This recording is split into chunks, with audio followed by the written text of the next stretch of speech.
బాల్యం ప్రతి ఒక్కరి జీవితంలో ఓ అందమైన వరం, ఓ మధురమైన జ్ఞాపకం. తెలిసి తెలియని వయసులో మరిచిపోలేని ఆనంద క్షణాలు ఎన్నో. ఇప్పుడంటే కలర్ టీవీలు, స్మార్ట్ టీవీలు వచ్చాయి గాని అసలు కలర్ టీవీయే కనిపించిన రోజుల్లో బ్లాక్ అండ్ వైట్ లో సాయంత్రం 4:30కు దూరదర్శన్లో ఋతురాగాలు చూసిన జ్ఞాపకం.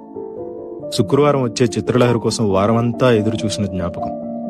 హీరో ఎవరో తెలియని రోజుల్లోనే ఆదివారం వచ్చే తెలుగు సినిమా చూసి సంబరపడిన బాల్యం. తెల్లటి చొక్కా, బొక్కలతో నిండిన నీలం నిక్కరు, కాళ్లకు చెప్పులు లేని రోజులు, బడిగంట ఎప్పుడు కొడతారా అని ఎదురు చూసిన క్షణాలు, అర్థం కాని ఉర్దూ వార్తలు, అర్థమే తెలియని మూగవార్తలు, ఇవే అప్పటి ఎంటర్టైన్మెంట్లు. చప్పరించిన పెప్పర్మెంట్లు, చీకపడేసిన మామిడి టెంకలు, స్కూల్ ఇంటర్వెల్లో కొనుక్కుతున్న ఆశా చాక్లెట్లు, దోసిళ్లతో పట్టి తాగిన బోరింగ్ నీళ్లు, గంటకి ₹2 ఇచ్చి అద్దెకు తెచ్చుకున్న పొట్టి సైకిలు, అవే ఆనాటి మధుర జ్ఞాపకాలు. ప్రతి ఒక్కరి జీవితంలో ఎప్పటికీ మర్చిపోలేని మధురమైన క్షణాలు. ఇప్పుడు టెన్షన్లో పడి మధ్యాహ్నం ఏం తిన్నామో కూడా గుర్తుండని దౌర్భాగ్య రోజుల్లో మనం ఉన్నాం. ఏడాది క్రితం పలానా పండుగ రోజున ఏం తిన్నామో గుర్తుంచుకునే వాళ్ళం అప్పటి తరం. గతం నాస్తి, జ్ఞాపకాలే ఆస్తి అనుకునే ప్రతి ఒక్కరికి ఈ చిన్న వీడియో అంకితం.